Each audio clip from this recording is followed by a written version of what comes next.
بسم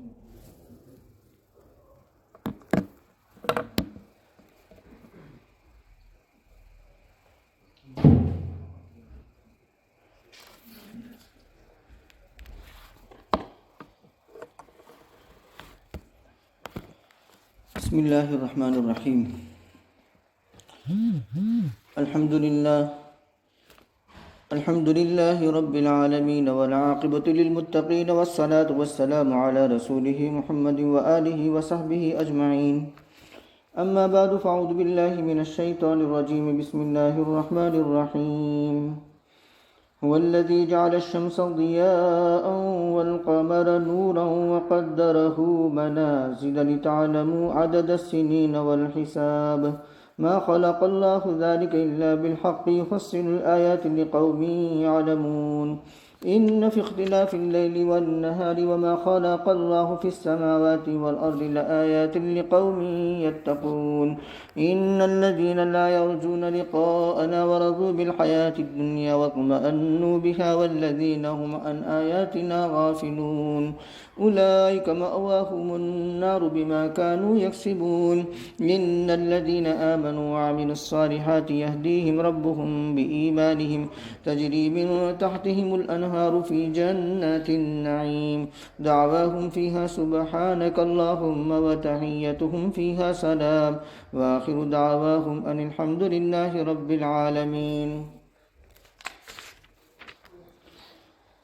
آمنت بالله صدق الله مولانا العظيم وصدق رسوله النبي الكريم ونحن على ذلك لمن الشاهدين والشاكرين والحمد لله رب العالمين قابل احترام بزرگ اور عزیز دوستوں اور ریسیور سے سننے والی موجود ماں بہنوں، سورۃ یونس کی آیت نمبر 5 سے لے کر کے 10 تک پڑھی گئی ہیں۔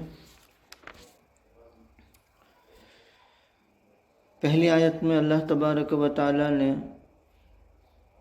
اپنی قدرت کاملہ اور حکمت بالغہ کی نشانی کو بیان فرمایا ہے۔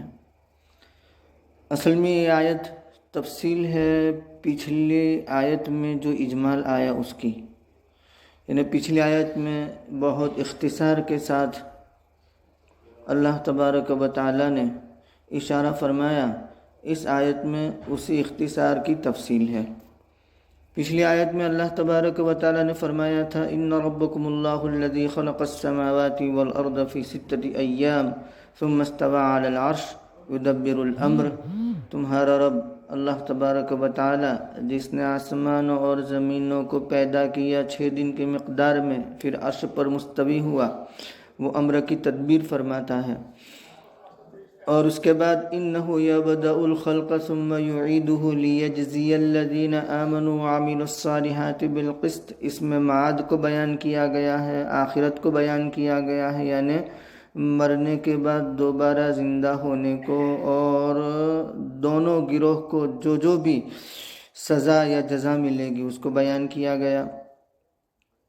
اس آیت میں اوپر والی آیت کی تفصیل ہے، اور وہ یہ کہ اللہ تبارک و تعالیٰ اس میں اپنی قدرت کاملہ سے جو کچھ پیدا کیا ہے، خصوصاً سورج اور چاند، اس کے بارے میں اللہ تبارک و تعالیٰ فرماتے ہیں کہ وہ ہیں کہ جس نے سورج کو بنایا روشن، یا سورج کو چمکدار بنایا، اور چاند کو چاندنا۔ دیا کہتے ہیں تیز روشنی کو، خاص قسم کی روشنی کو، اور نور کہتے ہیں عام روشنی کو۔ مطلب یہ کہ نور کا اطلاق ضعیف، قوی، تیز، ہلکی، ہر قسم کی روشنی پر ہوتا ہے، اور دیا کا اطلاق یہ مضبوط قسم کی اور تیز قسم کی اور قوی قسم کی روشنی پر ہوتا ہے۔ ویسے کچھ حضرات نے ان دونوں کے درمیان یہ فرق بیان کیا کہ دیا یہ اصلی اپنی روشنی کو کہتے ہیں، ذاتی روشنی کو کہتے ہیں، اس کی ذاتی چمک، اور نور یہ کسی چیز سے مستفاد ہو، کسی چیز سے حاصل شدہ ہو، حاصل کردہ ہو۔ لیکن یونانی فلسفے سے متاثر ہو کر یہ بات کہی گئی ہے بقول مفتی شفیع صاحب رحمۃ اللہ علیہ کے ورنہ لغت کے اعتبار سے ایسا کوئی فرق نہیں ہے. بس اتنا فرق ہے کہ نور یہ عام روشنی کو کہتے ہیں، مدھم روشنی ہو، تیز روشنی ہو، دھیمی روشنی ہو، اور جو دیا ہے وہ خاص قسم کی روشنی کو کہتے ہیں. دونوں قسم کی روشنی کی اس دنیا کو چلانے کے لیے ضرورت ہے. نور یعنی دھیمی قسم کی روشنی یہ رات کو ہوتی ہے، چاند جب نکلتا ہے. اگر اس وقت بھی تیز قسم کی روشنی ہو تو نیند کا نظام یہ خلل پذیر ہوگا، نیند نہیں آئے گی، مخلوق کی نیند اڑ جائے گی، اور بہت سے وہ کام جو رات میں سر انجام دیے جا سکتے ہیں وہ سر انجام نہیں دیے جا سکیں گے. اس کے برعکس اگر دین کے اندر دھیمی روشنی ہوتی تو اس وقت دین کے کام وہ مشکل ہو جاتے، اس میں خلل ہوتا.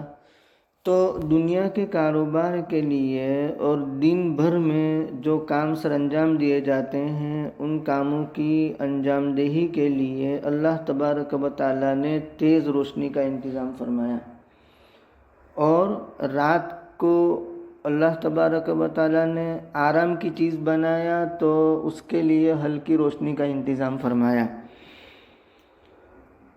وہ ہے جس نے سورج کو چمک بنایا اور چاند کو چاندنا.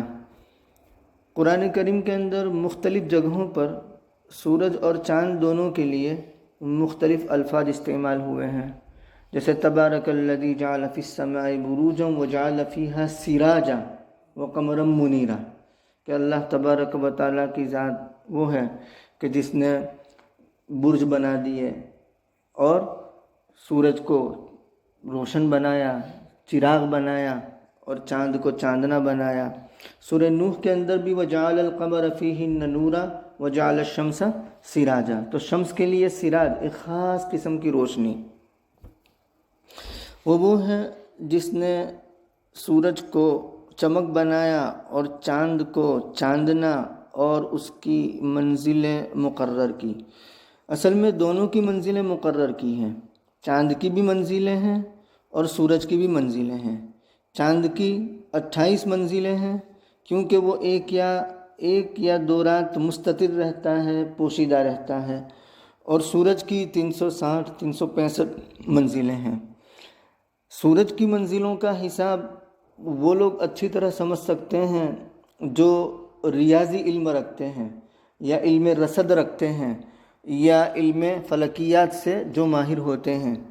جبکہ چاند کا جو حساب ہے، قمر کا جو حساب ہے، جسے ہم قمری حساب کہتے ہیں، وہ پڑھا لکھا، ان پڑھ، دیہاتی، شہری، چھوٹا بڑا ہر شخص سمجھ سکتا ہے، کیونکہ چاند کی منزل بہت آسان ہے. والشمس تجری لمستقر لها ذلك تقدیر العزیز العلیم. 3 جگہ پر اللہ تبارک و تعالیٰ نے تقدیر کا لفظ استعمال فرمایا ہے، اور اتفاق سے وہ تینوں جگہیں وہ ہیں کہ جن میں اللہ تبارک و تعالیٰ نے سورج اور چاند کو کسی اعتبار سے بیان کیا ہے، کسی نہ کسی درجے میں بیان کیا ہے. دیکھیے فالق الاصباح وجعل اللیل سکنا والشمس والقمر حسبانا ذلک تقدیر العزیز العلیم، سورہ انعام کے اندر. اور سورہ یاسین کے اندر والشمس تجری لمستقر لہا، کہ سورج اپنے مقررہ وقت کے لیے چلتا رہتا ہے. ذالک تقدیر العزیز العلیم، یہ عزیز علیم کا اندازہ لگانا ہے، اس کا مقرر کرنا ہے. یہ دوسری جگہ. اور یہاں تیسری جگہ پر هو الذی جعل الشمس، اور ایک جگہ پر بھی ہے حامیم سجدہ کے اندر اللہ تبارک و تعالیٰ نے فرمایا فقضاهن 7 سماوات فی یومین واوحى فی کل سماء امرها وزینا السماء الدنیا بمصابیح وحفظا ذلک تقدیر العزیز العلیم. تو وہاں بھی سورج اور چاند کا بیان ہے، آسمان اور زمین کا بیان ہے. تو اللہ تبارک و تعالیٰ نے ایک خاص پیمانے کے ساتھ ان کو مقرر فرمایا ہے، ان کو جاری فرمایا ہے. آج سے 100 سال پیچھے چلے جائیے، 1000 سال پیچھے چلے جائیے، جولائی کی آج 3 تاریخ، تو آج سے 10 سال پہلے، 100 سال پہلے، 1000 سال پہلے چلے جائیے، جولائی کی یہ 3 تاریخ کو یہی وقت تھا، یہی سورج کا وقت تھا، یہی چاند کا وقت تھا، ذرہ برابر فرق نہیں۔ یہ اللہ تبارک و تعالیٰ کا طے شدہ ایک نظام ہے جو اللہ تبارک و تعالیٰ نے چلایا ہے۔ وقدرہ منازل، اس کی منزلیں طے کی۔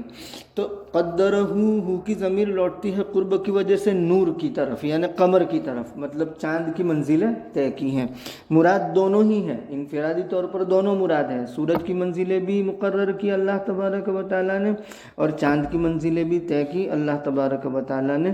اور بعض مفسرین یوں فرماتے ہیں کہ اصل میں سورج کی منزل کے لیے تو ہما نہیں لایا، صرف چاند کی منزل کی طرف لوٹانے کے لیے، یعنی قمر کی طرف وہ ضمیر لوٹ رہی ہے، کیونکہ عام لوگوں کی فہم میں چاند کی منزلیں ہیں وہ آسان ہے، تو گویا کہ صرف چاند ہی کی منزلیں مراد ہیں۔ کیا مقصد ہے؟ تاکہ تم جانو سالوں کی گنتی کو اور حساب کو۔ اللہ تبارک و تعالیٰ نے یہ مقصد بیان کر دیا کہ یہ چاند اور سورج کا حساب جو ہے وہ سالوں کی گنتی کے لیے ہیں اور حساب کی گنتی کے لیے ہیں۔ یاد رکھتے ہیں کہ بھئی اتنے سال پہلے، اتنے سال بعد، اتنے سال کے اندر، تو اس طریقے سے اس کو یاد رکھا جاتا ہے۔ لِتَعْلَمُوا عَدَدَ السِّنِينَ، سورہ بنی اسرائیل میں بھی یہ مضمون آیا کہ تاکہ تم سالوں کی گنتی کو جانو اور حساب کو جانو۔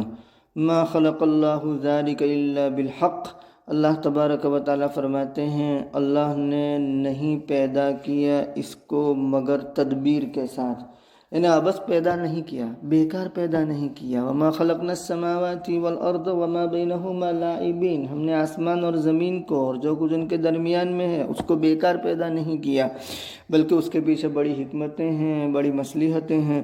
یفصل الآیات، اللہ تبارک و تعالیٰ آیتوں کو کھول کھول کر تفصیل کے ساتھ بیان کرتا ہے ان لوگوں کے لیے جو علم رکھتے ہیں، جو دانش رکھتے ہیں۔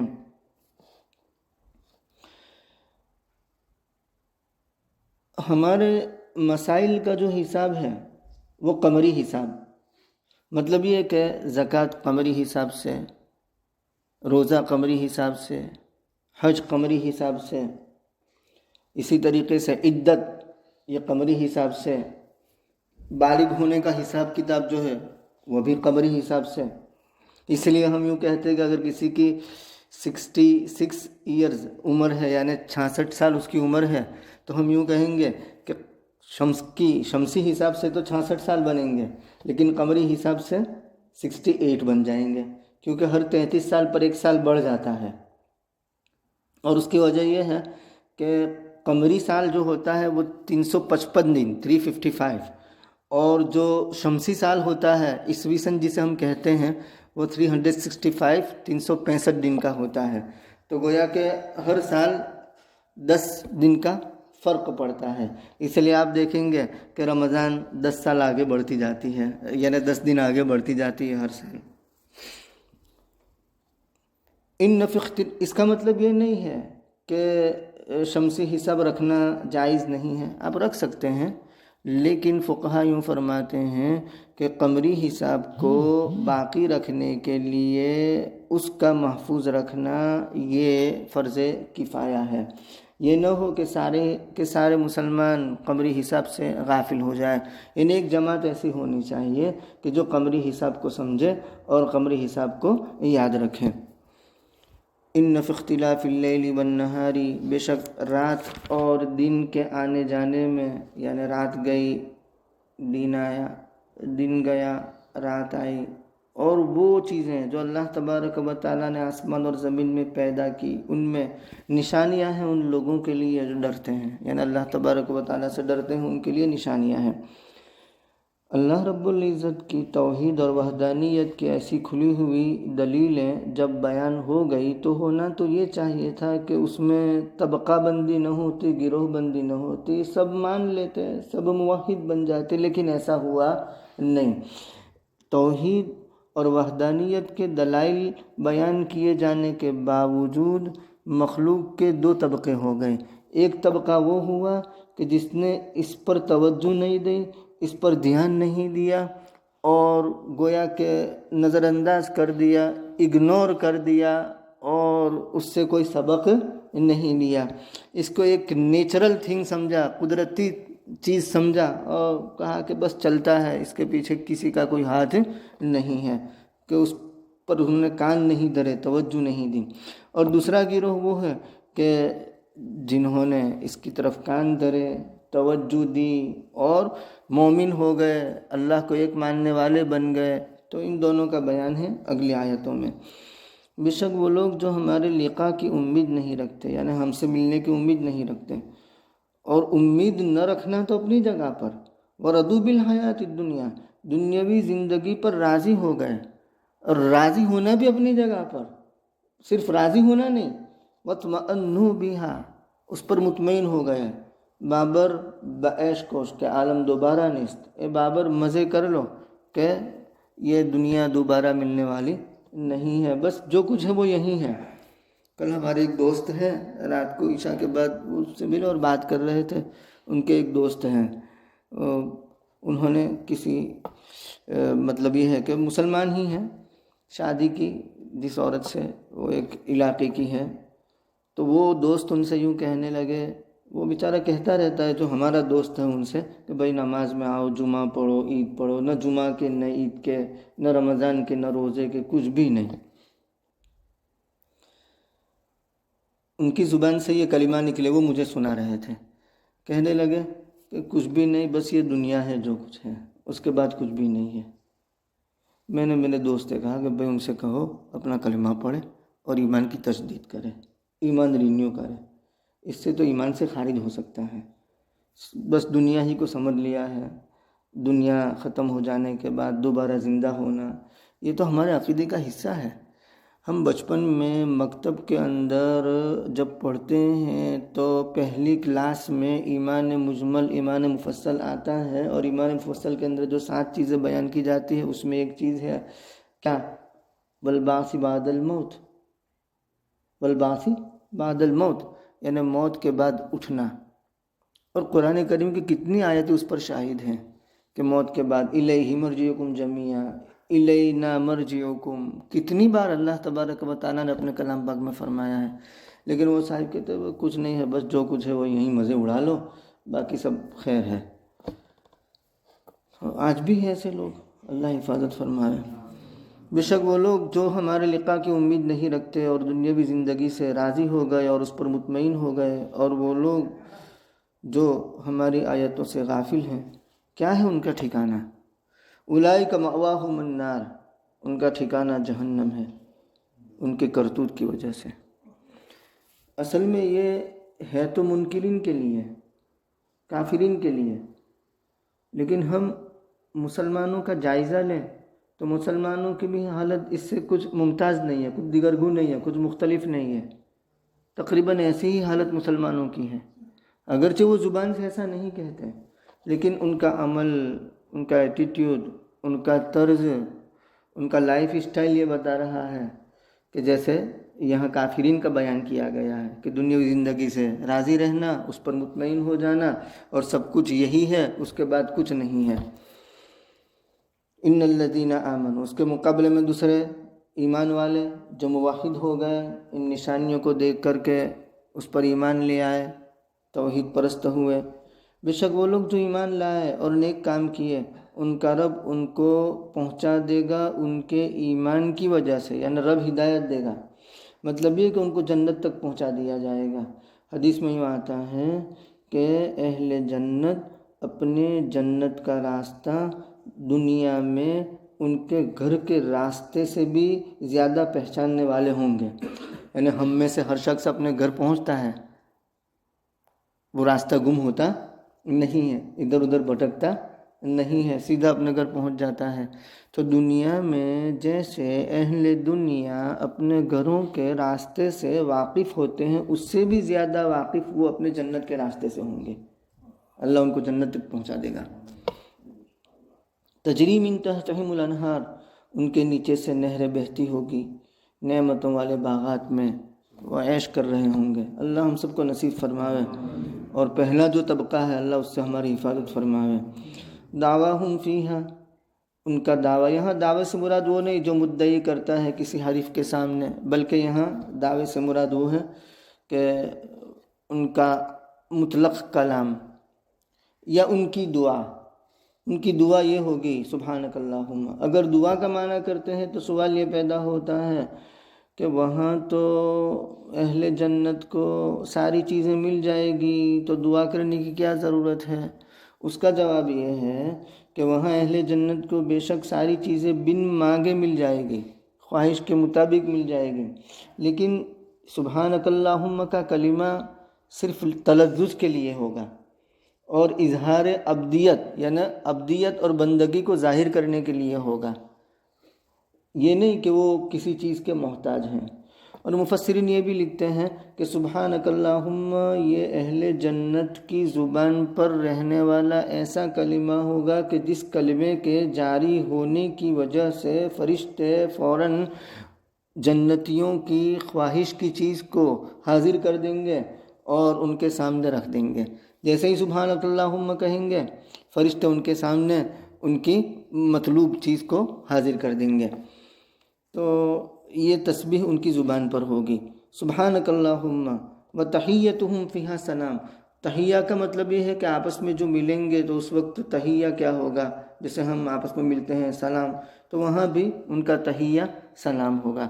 اب یہاں تین چیزیں ہو سکتی ہیں کہ رب کی جانب سے تحیہ، فرشتوں کی جانب سے تحیہ، آپس کا تحیہ۔ رب کی جانب سے سلام ہوگا، سورہ یاسین شریف میں ہم نے پڑھ لیا، سلام قولا من رب الرحیم، سلام ہوگا رب رحیم کی جانب سے، تو گویا کہ رب سلام فرمائیں گے بندوں سے۔ اور فرشتوں کی جانب سے سورہ رعد میں آیا والملائکۃ یدخلون علیہم من کل باب، فرشتے ان کے پاس ہر دروازے سے داخل ہوں گے اور کہیں گے کیا؟ یقولون سلام علیکم بما صبرتم فنعم عقبی الدار، وہ کہیں گے، کیا کہیں گے؟ تم پر سلامتی ہو، کیا ہی خوب انجام ہے، کیا ہی خوب ٹھکانہ ہے۔ تو یہ فرشتوں کی جانب سے۔ اور آپس میں سلام ہوگا، وہ سورہ واقعہ میں ہم پڑھتے ہیں، اللہ تبارک و تعالیٰ نے فرمایا اپنے کلام پاک میں، کیا فرمایا کہ لا يسمعون فیہا لغوا ولا تأثیما الا قیلا سلاما سلاما، وہاں کوئی گناہ کی بات نہیں گناہ کی بات نہیں سنیں گے، کوئی لغو بات نہیں سنیں گے، بلکہ کیا ہوگا؟ سلام سلام سلام سلام، سلامتی ہماری جانب سے، سلامتی تمہاری جانب سے، تو وہاں سلام ہی سلام ہوگا۔ تو کبھی رب سلام فرمائیں گے، کبھی فرشتے سلام فرمائیں گے، کبھی آپس میں ایک دوسرے کو سلام کہیں گے، تحیتہم فیہا سلام۔ وآخر دعواہم، اور ان کا آخری دعویٰ سے مراد دعا بھی ہو سکتی ہے، مطلق کلام بھی ہو سکتا ہے، اور ان کی طلب بھی ہو سکتی ہے۔ ان کا آخری کلام کیا ہوگا؟ الحمدللہ رب العالمین، تمام تعریفیں اللہ کے لیے ہیں جو رب العالمین ہے۔ اسی لیے علامہ قرطبی رحمۃ اللہ علیہ فرماتے ہیں کہ اپنی دعا کے آخر میں وآخر دعوانا الحمدللہ رب العالمین کہیں، اور اس کے ساتھ یہ کلمات بھی ملا دے جو سورہ صافات کے آخر میں آئے، سبحان ربک رب العزت عما یصفون وسلام علی المرسلین والحمدللہ رب العالمین۔ تو سبحانک اللہم ابتدا میں اور انتہا میں کیا ہوگا؟ وآخر دعواہم۔ ان دونوں میں اللہ تبارک و تعالیٰ کی صفات کو بیان کیا گیا ہے۔ اللہ کی صفات دو قسم کی ہے، ایک سلبی اور دوسری وجودی۔ سلبی کا مطلب یہ ہے کہ اللہ تبارک و تعالیٰ کو تمام عیوب سے اور تمام فالٹ سے اور خامیوں سے پاک گرداننا، جسے ہم تنزیہ کہتے ہیں۔ سبحان کا مطلب کیا؟ سبحان کا مطلب یہ ہے کہ اللہ ہم تیری تمام خامیوں سے اور عیوب سے پاکی بیان کرتے ہیں، تیرے اندر کوئی خامی نہیں، کوئی عیب نہیں، تو گویا کہ وہ صفت جلال ہے۔ سبحانک اللہم کیا ہے؟ صفت جلال ہے۔ اور الحمدللہ رب العالمین یہ صفت اکرام ہے، یا کہہ لو صفت جمال ہے۔ صفت اکرام مطلب یہ ہے کہ ہم اللہ کی تعریف کرتے ہیں، اللہ رب العزت تمام تعریفوں کا مستحق۔ دنیا کے اندر جہاں کہیں بھی کسی کی تعریف ہوتی ہے تو وہ حقیقت میں اس کی تعریف نہیں بلکہ کس کی تعریف ہے؟ اللہ تبارک و تعالیٰ کی تعریف ہے۔ الحمدللہ رب العالمین۔ ان کا آخری دعویٰ ہوگا کہ تمام تعریفیں اللہ کے لیے ہیں۔ اس میں وجودی صفت ہے، مطلب یہ کہ وجود کے اعتبار سے دنیا کے اندر جو بھی خوبی ہو سکتی ہے اور جو بھی بھلائی ہو سکتی ہے اور جو بھی تعریف ہو سکتی ہے وہ ساری تعریف اور خوبی اور بھلائی کا مستحق کون ہے؟ صرف اور صرف اللہ تبارک و تعالی ہے۔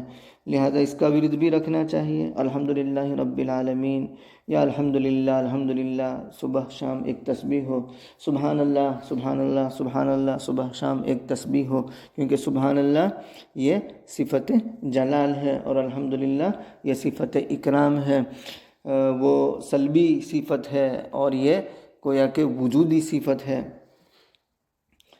سلبی معرفت اور وجودی معرفت دونوں قسم کی معرفت ان کلمات کے اندر ہیں، اس لیے کلمات اللہ تبارک و تعالیٰ کو محبوب بھی ہے، جیسے بخاری شریف کے اخیر میں آتا ہے کلمتان حبیبتان الی الرحمن ثقیلتان فی المیزان خفیفتان علی اللسان ثقیلتان فی المیزان، کے دو کلمے رب کو بہت محبوب ہیں، زبان پر بڑے ہلکے ہیں لیکن میزان عمل کے اندر بہت وزنی ہے، اور وہ کیا ہے؟ سبحان اللہ و بحمدہ سبحان اللہ العظیم۔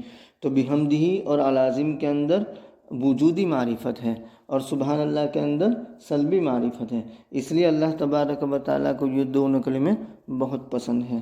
اللہ رب العزت ہمیں اس کی معرفت نصیب فرماوے، اس سے تعلق نصیب فرماوے، اور زیادہ سے زیادہ اس کی تعریف کرنے کی، اس کی پاکی بیان کرنے کی توفیق عطا فرماوے۔